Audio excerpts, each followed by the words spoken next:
Y memo Y.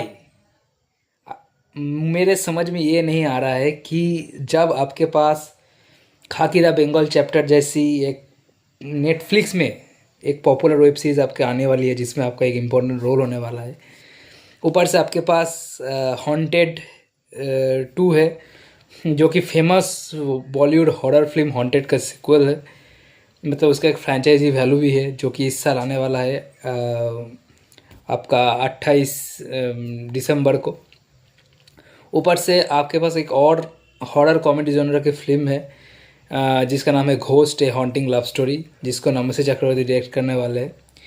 तो जब आपके पास ये सारे मूवीज़ है तो क्यों एक डिलेड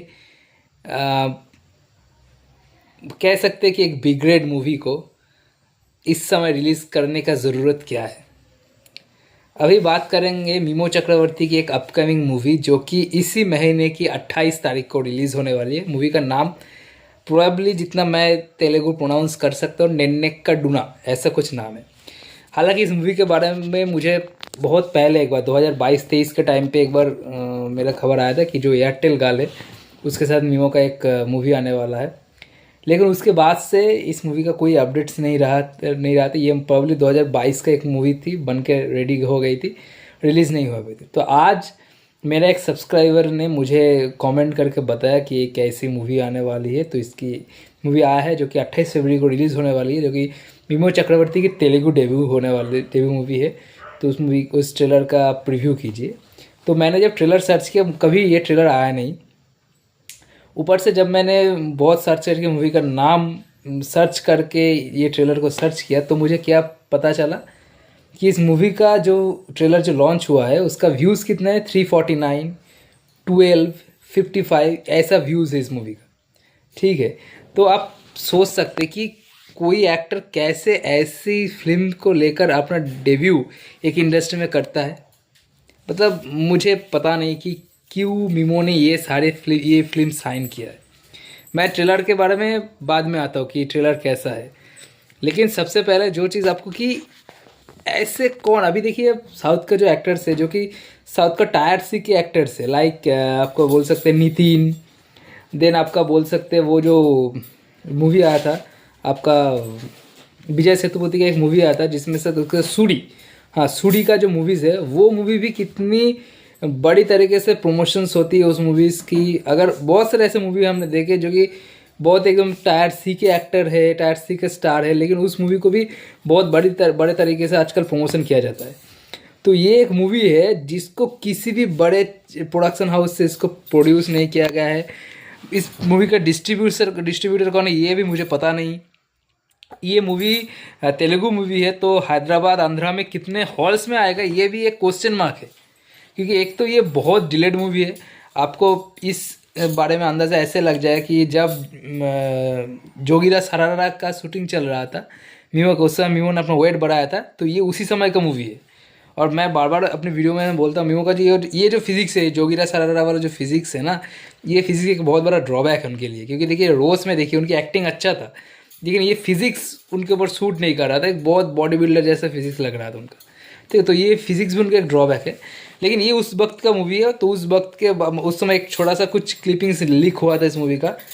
उसके बाद से ये अभी आकर 3 साढ़े 3 साल बाद ये एक ट्रेलर उन्होंने लॉन्च किया है। ना कोई प्रमोशंस ना कुछ, ऐसे ही एक ट्रेलर लॉन्च कर दिया गया है। और ट्रेलर को क्या रिव्यू मिल रहा है, एकदम बकवास रिव्यू मिल रहा है इस ट्रेलर को। रिव्यू मतलब रिस्पॉन्स मिला, क्योंकि कोई प्रमोशन ही नहीं है इस ट्रेलर का। ठीक है, मतलब फिर भी तो मीमो का एक स्टार वैल्यू तो है, जितना भी हो कम बहुत कम है, लेकिन है तो वहाँ पर जाके 350 व्यूज़ हो रहा है। मतलब सोच सकते हैं। और अब मैं अगर ट्रेलर की बात करूँ तो ये कैसा ट्रेलर है भाई। अगर ये ट्रेलर 2006 या 2010 में आता तो मैं सोच सकता हूँ हाँ भाई एक अच्छा ट्रेलर है। फिर ये कोई ट्रेलर है, मतलब ये तो एक मल्टी स्टार विलन मूवी है।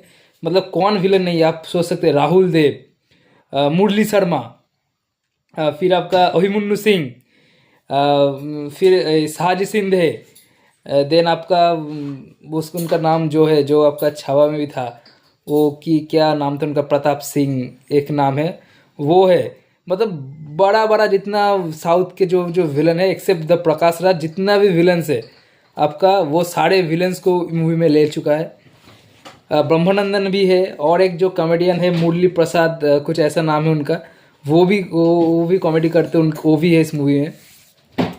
तो मुझे जितना, देखिए मुझे तेलुगु आता नहीं है एकदम ही, तो मुझे टीज़र देख के जितना लगा कि ये एक आपका जिसमें जो फीमेल कैरेक्टर है जो कि जो एयरटेल का ऐड करता था, he is famous for the Airtel add, तो वो और मीमो रिपोर्टर से जर्नलिस्ट है, और वो एक ऐसे केस के पीछे है जिसमें बहुत सारे पॉलिटियंस एंड जो बाहर का जो कुछ टेररिस्ट गैंग उनके साथ एसोसिएटेड है, वो कुछ बड़ा प्लान कर रहा है, और ये लोग उनकी उस चीज़ के लिए उस बात में रिसर्च कर रहे हैं, और उसके लिए इन लोगों को कुछ प्रॉब्लम शायद फेस करना पड़ रहा है। यही जितना मुझे लगा स्टोरी है, ठीक है।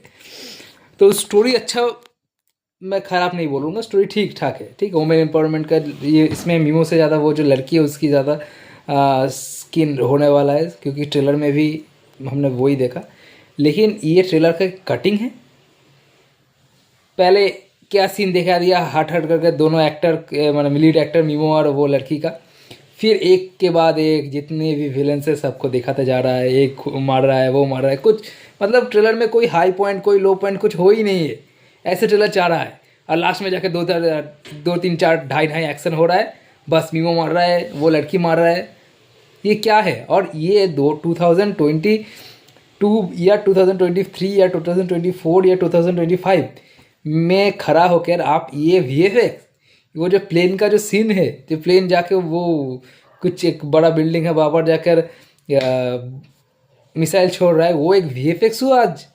इससे अच्छा VFX बंगाली फिल्मों में होता है, हमारे यहाँ का बंगाली फिल्म में इससे अच्छा VFX होता है। तो मैं भाई ये सोच के पागल हो गया कि मीमो क्यों इस तरीके का फिल्म साइन करता है भाई। ना डायरेक्टर का ये पहला मूवी है, इस डायरेक्टर इसके पहले कोई मूवी एसिस्ट भी किया है मुझे नहीं पता।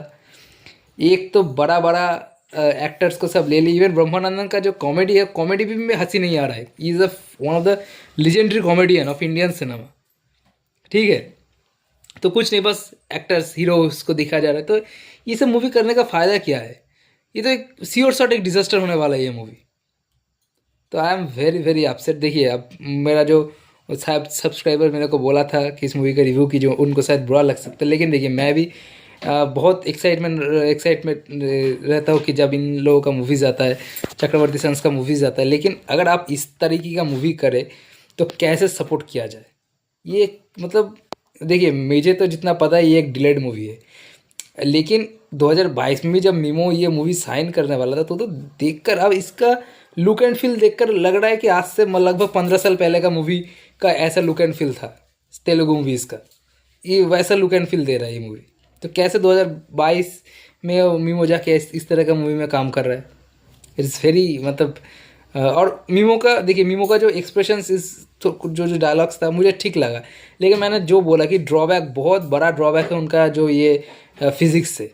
मतलब ये फिज़िक्स, इतना बड़ा एक शरीर उनका, मसल, इतना बॉडी लाइक रेसलर, तो ये देखने में थोड़ा मतलब ख़राब लगता है, ठीक है। शॉर्ट मूवी में ऐसे ही फिज़िक्स उनका तो, लेकिन मैंने जैसा कहा एक डिलेड मूवी है ये, उस समय जोगीरा सरारा के वक्त ही शूटिंग हुआ था इस मूवी का, तो ये जाकर अब रिलीज़ होगा। तो मुझे मतलब देखिए अभी खाकी के बाद या हॉन्टेड के बाद मीमो का करियर में एक चेंज आएगा, ये तो श्योर शॉट है। लेकिन अगर इस तरीके का मूवी वो फिर से चॉइस करना शुरू कर दिया तो करियर तो क्या भाड़ में, ठीक है।